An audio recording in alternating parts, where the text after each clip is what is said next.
Hello बच्चों, मैं हूं रॉबिन और हम लोग कर रहे हैं chapter number 4 structure of atom. और पिछले लेक्चर में हम लोगों ने पढ़ा था कि कैसे एटम के इलेक्ट्रॉन्स को हम ऑर्बिट में या फिर कह सकते हैं एनर्जी लेवल में या फिर शेल में डिस्ट्रीब्यूट करते हैं। तो उसी को हम स्टडी करने वाले हैं, आगे कंटिन्यू करते हैं। तो आज हम पढ़ने वाले हैं valency, atomic number and mass number. तो वैलेंसी क्या होता है, कैसे निकाली जाती है, इसको आप तभी पता लगा सकते हैं जब आपको ये पता हो कि वैलेंस इलेक्ट्रॉन क्या होते हैं। तो देखते हैं वैलेंस इलेक्ट्रॉन क्या होते हैं। तो ये है हमारे पास वैलेंस इलेक्ट्रॉन्स की definition. The electrons present in the outermost shell of an atom are known as valence electron. किसी एटम के आउटर मोस्ट शेल में जितने भी इलेक्ट्रॉन्स प्रेजेंट होते हैं उन्हें क्या बोला जाता है? वैलेंस इलेक्ट्रॉन्स बोला जाता है। तो ये टेबल हम लोगों ने कल की थी और मैंने आपको होमवर्क भी दिया था कि आप सबको इन सभी एलिमेंट्स के, ये जो 18 एलिमेंट्स हमारे बुक में गिवन हैं, इन सब के इलेक्ट्रॉनिक कॉन्फ़िगरेशन या फिर कह सकते हैं इलेक्ट्रॉनिक डिस्ट्रीब्यूशन आपको अपनी कॉपी में ड्रॉ करने हैं और आपको खुद से इन सब की प्रैक्टिस करनी है। तो कुछ एग्जाम्पल हम यहाँ लेने वाले हैं। तो जैसे पहले एग्जाम्पल मैंने लिया, मान लीजिए सोडियम का। तो सोडियम में हमको पता है कि सोडियम के पास 11 इलेक्ट्रॉन्स प्रेजेंट होते हैं। और अब अगर इसका मैं इलेक्ट्रॉनिक कॉन्फ़िगरेशन देखूं तो इसका इलेक्ट्रॉनिक कॉन्फ़िगरेशन क्या होता है? 2 8 1, है ना। यही पढ़ा था ना कि पहले क्लासरूम में कैपेसिटी कितनी होती है 2 स्टूडेंट्स की, सेकंड क्लासरूम में कितने स्टूडेंट्स कैपेसिटी होती है 8 स्टूडेंट्स की। बचे कितने? एक स्टूडेंट बच गया, उसको हमने कहाँ बैठा दिया? थर्ड क्लासरूम में। ओके, तो ये हमारे पास क्या हो गया? Electronic configuration of sodium. अब अगर आप नोटिस करें तो पहला शेल कौन सा होता है? के शेल। दूसरा शेल कौन सा होता है? L shell. और थर्ड कौन सा होता है? M shell. और ये हमारे पास क्या है? आउटर मोस्ट शेल है। ठीक है कि ये हमारे पास न्यूक्लियस है, और न्यूक्लियस किसका? सोडियम का। और उसके बाद हमारे पास पहले शेल में 2 इलेक्ट्रॉन है, दूसरे शेल में 8 इलेक्ट्रॉन है, और तीसरे शेल में 1 इलेक्ट्रॉन है। तो ये हमारे पास क्या हो गया? आउटर मोस्ट शेल हो गया। और इस आउटर मोस्ट शेल में सिर्फ 1 इलेक्ट्रॉन प्रेजेंट है। तो मैं ये कह सकता हूँ कि सोडियम के वैलेंस इलेक्ट्रॉन कितने हैं? 1। सोडियम के वैलेंस इलेक्ट्रॉन कितने हैं? 1 है। ओके, उसी तरह से अगर मैं एक और एग्जाम्पल लेता हूँ मान लीजिए मैंने मैग्नीशियम का एग्जाम्पल ले लिया, और मैग्नीशियम के पास कितने इलेक्ट्रॉन्स होते हैं? 12 होते हैं। ठीक है, तो मैग्नीशियम के पास कितने इलेक्ट्रॉन्स होते हैं? 12। अगर इसका इलेक्ट्रॉनिक कॉन्फ़िगरेशन देखेंगे तो 2 8 और 2। उसी तरह से मान लीजिए एल्यूमिनियम का एग्जांपल लेता हूँ। एल्यूमिनियम के पास कितने इलेक्ट्रॉन्स होते हैं? 13। अगर इसका इलेक्ट्रॉनिक कॉन्फ़िगरेशन देखें तो क्या बनेगा? 2 8 एंड 3। तो मैग्नीशियम का आउटर मोस्ट शेल कौन सा है? ये वाला। और इसमें इलेक्ट्रॉन्स कितने प्रेजेंट हैं? 2। तो मैं ये कह सकता हूँ कि मैग्नीशियम के पास कितने वैलेंस इलेक्ट्रॉन है? 2 वैलेंस इलेक्ट्रॉन है। उसी तरह से अगर एल्यूमिनियम की बात करूँ तो ये फर्स्ट, ये सेकंड, ये थर्ड शेल हो गया। तो आउटर मोस्ट शेल कौन सा हो गया? ये वाला। और इसमें इलेक्ट्रॉन्स कितने प्रेजेंट हैं? 3। इसका मतलब एल्यूमिनियम के पास कितने वैलेंस इलेक्ट्रॉन हैं? 3 वैलेंस इलेक्ट्रॉन है। अगर एक और एग्जाम्पल मैं लूँ, मान लीजिए क्लोरीन का एग्जाम्पल मैं ले लेता हूँ। ठीक है, तो क्लोरीन के पास कितने इलेक्ट्रॉन्स प्रेजेंट होते हैं? 17। क्लोरीन के पास 17 इलेक्ट्रॉन्स प्रेजेंट होते हैं। अगर आप इसका इलेक्ट्रॉनिक कॉन्फ़िगरेशन निकालें तो क्या बनेगा? 2 8 एंड 7। अब इसके आउटर मोस्ट शेल में कितने इलेक्ट्रॉन्स प्रेजेंट हैं? 7। तो क्या बोलूँगा? इसके वैलेंस इलेक्ट्रॉन कितने हो गए? 7। कैसे पता लगाया कि आउटर मोस्ट शेल कौन सा है? ये वाला है। इसमें इलेक्ट्रॉन कितने हैं? 7। तो क्लोरीन के पास कितने वैलेंस इलेक्ट्रॉन होते हैं? 7।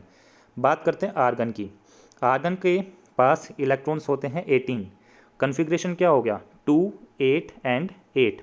ये हमारे पास क्या हो गया? Outermost shell.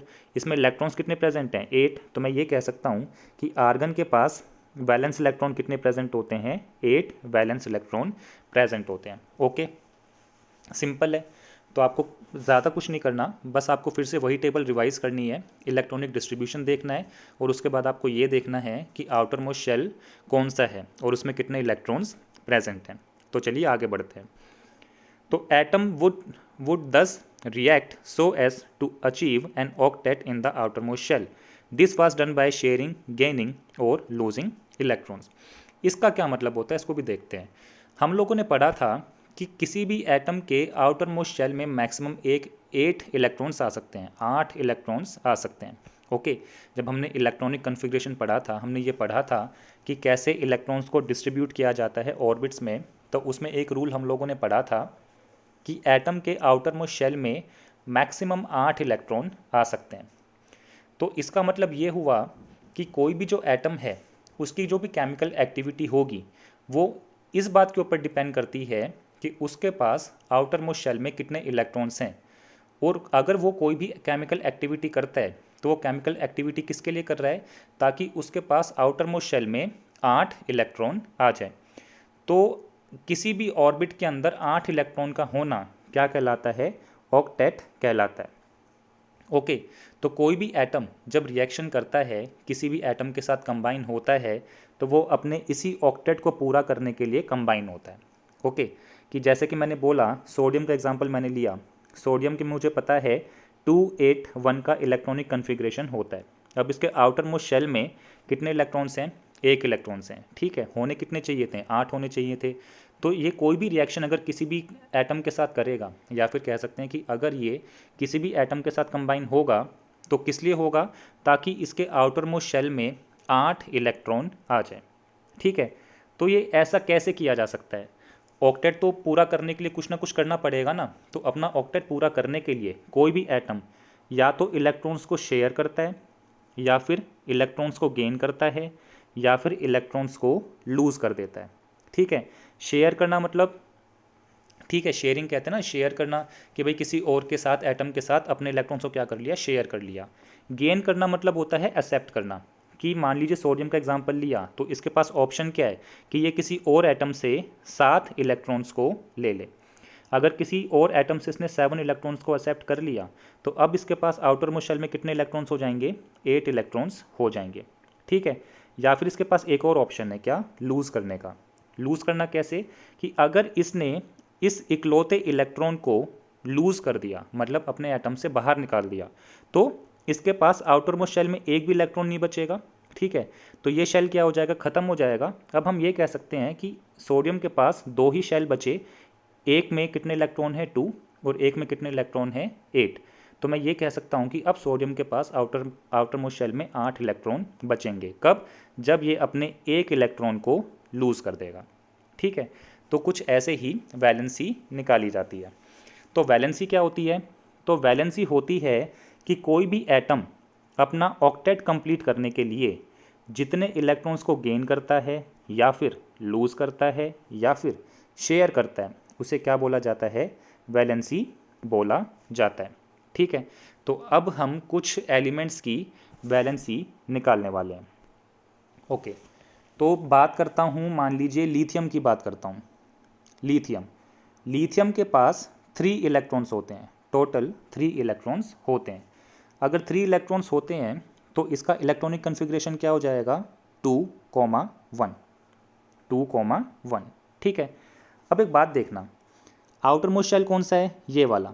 इलेक्ट्रॉन कितने हैं, 1। कंप्लीट क्या करना है, ऑक्टेट। ऑक्टेट कंप्लीट करने का मतलब कि इसको अपने आउटर मोस्ट शेल में 8 इलेक्ट्रॉन्स की रिक्वायरमेंट है।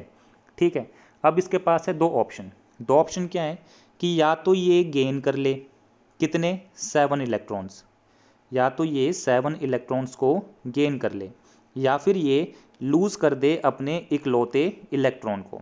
ठीक है, ये बात समझ में आई कि अगर इसने 7 इलेक्ट्रॉन्स कहीं से ले लिए तो अब इसका कन्फिग्रेशन क्या हो जाएगा, 2,8। और अगर इसने अपने इलेक्ट्रॉन को लूज़ कर दिया तो अब इसका कन्फिग्रेशन क्या हो जाएगा, 2। ठीक है, तो 7 इलेक्ट्रॉन्स को लेना और 1 इलेक्ट्रॉन को लूज़ करना, इसके लिए ईजी क्या रहेगा कि ये क्या करेगा, अपने 1 इलेक्ट्रॉन को लूज़ कर देगा। ठीक है, अगर इसने अपने 1 इलेक्ट्रॉन को लूज़ कर दिया, अब इसका कन्फिग्रेशन क्या रह जाएगा, 2। और फर्स्ट शेल में 2 ही इलेक्ट्रॉन्स की मैक्सिमम कैपेसिटी होती है। ठीक है, तो अब ये क्या हो गया, स्टेबल हो गया, मतलब अब इसकी वैलेंसी पूरी हो गई। इसका मतलब ये हुआ कि लिथियम की वैलेंसी कितनी होती है, 1। लिथियम की वैलेंसी कितनी होती है, 1। या फिर इसको करने का एक और तरीका जो एनसीईआरटी में दिया हुआ है वो ये दिया हुआ है कि आपके पास किसी भी एटम में वैलेंस इलेक्ट्रॉन कितने दिए जा सकते हैं, 1, 2, 3, 4, 5, 6, 7 एंड 8। ठीक है, आपके पास किसी भी एटम में इतने ही वैलेंस इलेक्ट्रॉन आपको मिलेंगे, 1, 2, 3, 4, 5, 6, 7 एंड 8। अगर वैलेंस इलेक्ट्रॉन 4 या 4 से कम है, अगर वैलेंस इलेक्ट्रॉन 4 या 4 से कम है तो हमारी वैलेंसी उतनी ही होगी। मतलब ये कि अगर मान लीजिए किसी के पास वैलेंस इलेक्ट्रॉन कितने हैं 1, तो उसकी वैलेंसी भी कितनी होगी 1 होगी। ठीक है, उसकी वैलेंसी कितनी होगी 1। अगर किसके पास वैलेंस इलेक्ट्रॉन कितने हैं 2, तो उसकी वैलेंसी भी कितनी होगी 2। अगर वैलेंस इलेक्ट्रॉन 3 है तो वैलेंसी कितनी होगी 3। अगर वैलेंस इलेक्ट्रॉन 4 है तो वैलेंसी कितनी होगी 4। लेकिन अगर उसके पास वैलेंस इलेक्ट्रॉन 5 है तो हम क्या करेंगे, 8 में से माइनस कर देंगे, तो अब इसकी वैलेंसी कितनी हो गई 3। अगर किसी की वैलेंस इलेक्ट्रॉन 6 है तो क्या करेंगे, 8 में से माइनस कर देंगे, तो अब इसकी वैलेंसी कितनी हो गई 2। अगर किसी के पास वैलेंस इलेक्ट्रॉन 7 है तो 8 में से सब्ट्रैक्ट कर देंगे, तो इसकी वैलेंसी कितनी हो गई 1। और अगर किसी के पास 8 है तो 8 माइनस 8 कितना हो जाएगा 0 हो जाएगा। ठीक है, ये बात समझ में आई। ओके, तो अब कुछ एग्जांपल फिर से कर लेते हैं। तो जैसे लिथियम का एग्जांपल हम लोगों ने लिया था, तो लिथियम में क्या देखा था, वैलेंस इलेक्ट्रॉन कितने हैं 1। लिथियम में वैलेंस इलेक्ट्रॉन कितने थे 1। तो लिथियम का एग्जांपल हमने लिया था, टोटल इलेक्ट्रॉन कितने थे 3। कन्फिग्रेशन क्या हुआ 2,1। आउटर मोस्ट शेल में कितने इलेक्ट्रॉन प्रेजेंट है 1, तो वैलेंस इलेक्ट्रॉन कितने हो गए 1। अगर वैलेंस इलेक्ट्रॉन 1 है तो वैलेंसी भी क्या हो जाएगी 1 हो जाएगी। ठीक है, अगर मैं बात करता हूँ मान लीजिए मैग्नीशियम की, तो मैग्नीशियम के पास इलेक्ट्रॉन कितने होते हैं 12। कन्फिग्रेशन क्या हो गया 2, 8, 2। आउटर मोस्ट शेल में कितने इलेक्ट्रॉन प्रेजेंट हैं 2, तो वैलेंस इलेक्ट्रॉन कितने हो गए 2, तो वैलेंसी भी कितनी हो जाएगी 2, क्योंकि 4 या 4 से कम होते हैं तो वैलेंसी एज इट इज़ आ जाती है। ओके, अब मान लीजिए मैंने एग्जांपल कौन सा लिया, क्लोरीन का। अगर क्लोरीन का एग्जांपल ले लेता हूँ, तो क्लोरीन के पास इलेक्ट्रॉन्स कितने हैं 17। क्लोरीन के पास इलेक्ट्रॉन कितने हैं 17। तो कन्फिग्रेशन क्या हो गया 2, 8, 7। अगर कन्फिग्रेशन 2, 8, 7 हो गया तो मुझे पता लग रहा है कि आउटर मोस्ट शेल में कितने इलेक्ट्रॉन्स हैं 7, तो ये मेरे पास क्या हो गए वैलेंस इलेक्ट्रॉन। तो अगर 4 से ज़्यादा वैलेंस इलेक्ट्रॉन होते हैं तो वैलेंसी कैसे फाइंड आउट करते हैं, 8 में से माइनस कर देते हैं, तो 8 में से माइनस कर दिया तो वैलेंसी कितनी होगी क्लोरीन की 1। अगर ऑक्सीजन की बात करता हूँ, तो ऑक्सीजन के पास जो इलेक्ट्रॉन्स होते हैं वो कितने होते हैं 8। अगर 8 इलेक्ट्रॉन्स हैं तो कन्फिग्रेशन क्या हो गया 2 और 6, मतलब इसके वैलेंस इलेक्ट्रॉन कितने हैं 6। अगर वैलेंस इलेक्ट्रॉन 6 हैं तो 4 से ज़्यादा हैं, तो वैलेंसी कैसे निकालेंगे 8 माइनस 6, मतलब ऑक्सीजन की जो वैलेंसी होती है वो कितनी होती है 2।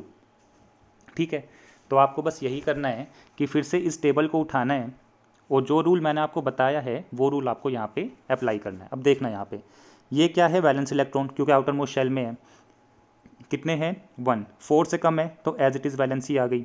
यहाँ देखना 4 है तो एज इट इज़ आ गई 4। यहाँ देखना 6, तो 8 में से माइनस कर दिया कितना हो गया 2। ठीक है, यहाँ कितना दिया हुआ है 8, तो 8 में से माइनस करा कितना आ गया 0। उसके बाद अब अगर अगला एलिमेंट देखें तो इसका आउटर मोस्ट शेल ये वाला है, आउटर मोस्ट शेल में इलेक्ट्रॉन कितने हैं 1, तो वैलेंसी इसके वैलेंस इलेक्ट्रॉन भी क्या हो गए 1, तो वैलेंसी भी क्या हो जाएगी 1। ठीक है, तो इसी रूल को अप्लाई करते जाइए तो आपको किसी भी एटम की वैलेंसी पता चल जाएगी। ठीक है, चलिए अगले टॉपिक पे चलते हैं। तो अगला टॉपिक हमारे पास है एटॉमिक नंबर। सिंपल सा टॉपिक है। तो एटॉमिक नंबर क्या होता है, the total number of protons present in the nucleus of an atom, it is denoted by capital Z। तो किसी भी एटम में जितने प्रोटॉन्स प्रेजेंट होते हैं उसे क्या बोला जाता है, उस एटम का एटॉमिक नंबर। और एटॉमिक नंबर का सिंबल होता है कैपिटल Z, सिंपल। ठीक है, तो अगर मैं कह रहा हूँ कि अगर मान लीजिए नाइट्रोजन के पास मैं बोल रहा हूँ 7 प्रोटॉन है, नाइट्रोजन के पास 7 प्रोटॉन है, तो इसका मतलब ये हुआ कि नाइट्रोजन का जो एटॉमिक नंबर है वो कितना है 7। या फिर मैं इसको एक और वे में बोल सकता हूँ कि अगर मैंने ये बोल दिया कि किसी एलिमेंट का एटॉमिक नंबर कितना है 13, किसी एलिमेंट का एटॉमिक नंबर कितना है 13, इसका मतलब उसके पास प्रोटॉन कितने हैं 13। ठीक है, प्रोटॉन कितने हो गए 13, क्योंकि एटॉमिक नंबर क्या होता है the number of proton present in an atom. ठीक है, तो अगर एटॉमिक नंबर 13 है तो उसके पास प्रोटॉन कितने हैं 13 होंगे। ओके, चलिए अगला टॉपिक हमारे पास आता है मास नंबर। तो मास नंबर क्या होता है? हम लोगों ने पढ़ा था कि किसी भी एटम के पास 3 पार्टिकल्स होते हैं, या तो इलेक्ट्रॉन, प्रोटॉन और न्यूट्रॉन। ठीक है, 3 पार्टिकल प्रेजेंट होते हैं, इलेक्ट्रॉन, प्रोटॉन, न्यूट्रॉन। इलेक्ट्रॉन का मास नेग्लिजिबल होता है। इसका मतलब एटम का मास जो होता है वो मेनली किसकी वजह से होता है? प्रोटॉन और न्यूट्रॉन की वजह से होता है। तो मास नंबर यही होता है हमारे पास। The mass number is defined as the sum of total number of protons and neutrons present in the nucleus. इसका मतलब जो मास नंबर होता है वो क्या होता है? The number of proton and neutron present in an nucleus. Okay, और मास नंबर को डिनोट किया जाता है किससे? कैपिटल ए से। ठीक है, सिंपल सा ही फॉर्मूला होता है किसका? मास नंबर का। Mass number is equal to number of proton and neutron. ठीक है, अब प्रोटॉन और न्यूट्रॉन को न्यूक्लियॉन्स भी बोला जाता है। न्यूक्लियॉन क्यों बोला जाता है? क्योंकि प्रोटॉन और न्यूट्रॉन दोनों के दोनों कहाँ पे मिलते हैं? न्यूक्लियस के अंदर मिलते हैं। क्योंकि न्यूक्लियस के अंदर मिलते हैं, इस वजह से इनको क्या बोला जाता है? न्यूक्लियॉन्स बोला जाता है। अब ये हमारे पास है नोटेशन ऑफ एन एटम, कि अगर एटम को आप डिनोट करना चाहें तो ये हमारे पास सिंबल होता है, जहाँ पे आप उसका सिंबल लिखेंगे सबसे पहले। ठीक है, तो ये आपने क्या करा? सिंबल लिखा। इस सिंबल के बाद इस सिंबल के ऊपर लिखा जाता है क्या? उसका मास नंबर, और फिर बाद में क्या लिखा जाता है? उसका एटॉमिक नंबर। ठीक है, देखना अब। तो ये हमारे पास है नाइट्रोजन का सिंबल। कैपिटल एन किसका सिंबल होता है? नाइट्रोजन का। तो इसके ऊपर मैंने लिखा क्या? उस नाइट्रोजन का मास नंबर, और उसके नीचे क्या लिखा? उस नाइट्रोजन का एटॉमिक नंबर। ठीक है, तो ये हमारे पास होता है एटॉमिक नोटेशन, कि नाइट्रोजन का एटॉमिक नोटेशन क्या होगा। अब देखना कि अगर आपको किसी भी एटम का एटॉमिक नोटेशन दे दिया जाए तो आप उससे क्या क्या पता लगा सकते हैं। पहली बात, मुझे ये पता लग गया कि इसका जो मास नंबर है वो कितना है? 14। और मास नंबर क्या होता है? Number of proton plus number of neutron. Simple. अच्छा, दूसरी बात, इसका एटॉमिक नंबर कितना दिया है? 7 दिया है। और अभी हमने पढ़ा था कि एटॉमिक नंबर क्या होता है? The number of proton present in an atom, कि किसी एटम में कितने प्रोटॉन होते हैं। ठीक है, उसे क्या बोला जाएगा? Atomic number. तो एटॉमिक नंबर 7, तो प्रोटॉन कितने हो गए? 7। अब अगर प्रोटॉन 7 है तो न्यूट्रॉन कितने होने चाहिए? 7 होने चाहिए, क्योंकि मुझे पता है कि मास नंबर क्या होता है? Proton plus neutron. जैसे मैंने प्रोटॉन की वैल्यू यहाँ पे 7 रखी तो न्यूट्रॉन की वैल्यू भी क्या आ जाएगी? 7 आ जाएगी। ओके, अब एक चीज़ हमने पढ़ी थी कि एटम क्या होता है? न्यूट्रल होता है। अगर एटम न्यूट्रल होता है तो नंबर ऑफ प्रोटॉन किसके इक्वल होने चाहिए? नंबर ऑफ इलेक्ट्रॉन के इक्वल होने चाहिए। इसका मतलब इलेक्ट्रॉन्स भी कितने हैं? 7। इलेक्ट्रॉन्स भी कितने हो गए? 7 हो गए। अब अगर इलेक्ट्रॉन 7 है तो इसका इलेक्ट्रॉनिक कन्फिग्रेशन क्या हो जाएगा? 2 and 5। ठीक है, के शेल में कितने इलेक्ट्रॉन्स हैं? 2, और एल शेल में कितने इलेक्ट्रॉन्स हैं? 5। इसका मतलब इसके पास वैलेंस इलेक्ट्रॉन कितने हैं? 5। और अगर वैलेंस इलेक्ट्रॉन 5 हैं तो इसकी वैलेंसी क्या हो जाएगी? इसकी वैलेंसी हो जाएगी 3, क्योंकि जैसे ही वैलेंस इलेक्ट्रॉन 4 से ज़्यादा होते हैं, एक्सीड करते हैं, तो हम क्या करते हैं? 8 में से माइनस कर देते हैं। तो इसकी वैलेंसी कितनी आ गई? 3। ठीक है, तो इस एटॉमिक सिंबल नोटेशन से हम ये सब पता कर सकते हैं। ओके, अगला एग्जांपल हमने लिया। तो ये एग्जांपल हमारे पास हो गया सोडियम का। तो ये ऊपर क्या बताता है? मास नंबर, और ये नीचे वाला नंबर क्या बताता है? Atomic number. तो अगर एटॉमिक नंबर 11 है तो मुझे पता लग गया कि यही क्या है मेरे पास? Number of proton.